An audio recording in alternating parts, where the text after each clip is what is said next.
আসসালামু আলাইকুম ওয়া রাহমাতুল্লাহি ওয়া বারাকাতুহু। বিসমিল্লাহির রহমানির রহিম। সম্মানিত দর্শক বন্ধু, আপনার উপর আল্লাহর রহমত এবং শান্তি বর্ষিত হোক। আজকে ইনশাআল্লাহ বিসমিল্লাহির রহমানির রহিমের একটি আমল বলছি।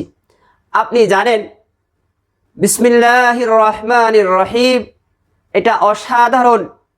এখানে আল্লাহর নাম আছে, আল্লাহ শব্দ যেমন আছে, আল্লাহর গুণবাচক নাম রহমান আছে, যার অর্থ দয়াময়। রহিম এর অর্থ দয়াময়। সূরাতুল আনআমে আল্লাহ দুইবার বলছেন যে আল্লাহ নিজের উপর দয়া মায়া করাকে আবশ্যক করে নিয়েছেন। আল্লাহ নিজেই নিজের উপর এটা আবশ্যক করে নিলেন যে তিনি তার বান্দাদেরকে রহমত করবেন, দয়া মায়া করবেন। আল্লাহর ভাষ্য মতে কাতাবা তাআলা নাফসিহির রাহমা লা ইয়াজমাআন্নাকুম ইলা ইয়াউমিল কিয়ামাতি লা রাইবা ফীহ। এটা সূরাতুল আনআমের আয়াত।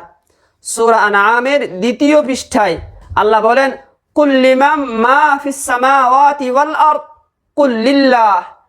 আমার নবী আপনি বলুন, ঘোষণা করুন, সমগ্র আসমান আর জমিনে যা আছে এইগুলোর মালিক কে?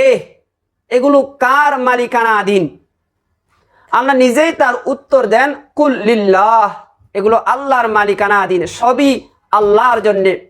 কুল লিল্লাহ কাতাবা তাআলা নাফসিহির রাহমা। এ আল্লাহ নিজের উপর বান্দাকে রহমত করা, দয়া মায়া করাকে আবশ্যক করে নিয়েছেন। আল্লাহ তাআলা অন্য আয়াতে ইরশাদ করেন, উদউনি আস্তাজিব লাকুম।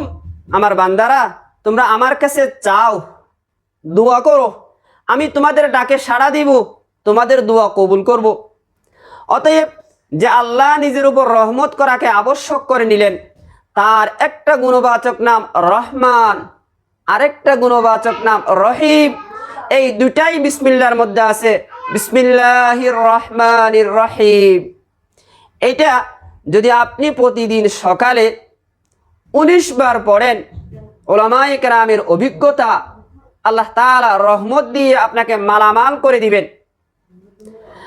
আবার উলামায়ে কেরামের এও অভিজ্ঞতা, যদি আপনি পারেন, সময় একটু বেশি থাকে, প্রতিদিন সকালবেলা বিসমিল্লাহির রহমানির রহিম 786 বার, 786 বার পাঠ করবেন। কিছুদিন পড়েন, আল্লাহ রব্বুল ইজ্জত আপন দয়া মায়া রহমত দিয়ে, নিয়ামত দিয়ে আপনাকে ভরপুর করে দিবেন। দর্শক, এ আমল করে দেখেন, আপনি ফল পাবেন। যদি ফল পেয়ে যান, আমার জন্য একটু দোয়া করবেন। আসসালামু আলাইকুম ওয়া রাহমাতুল্লাহি ওয়া বারাকাতুহু।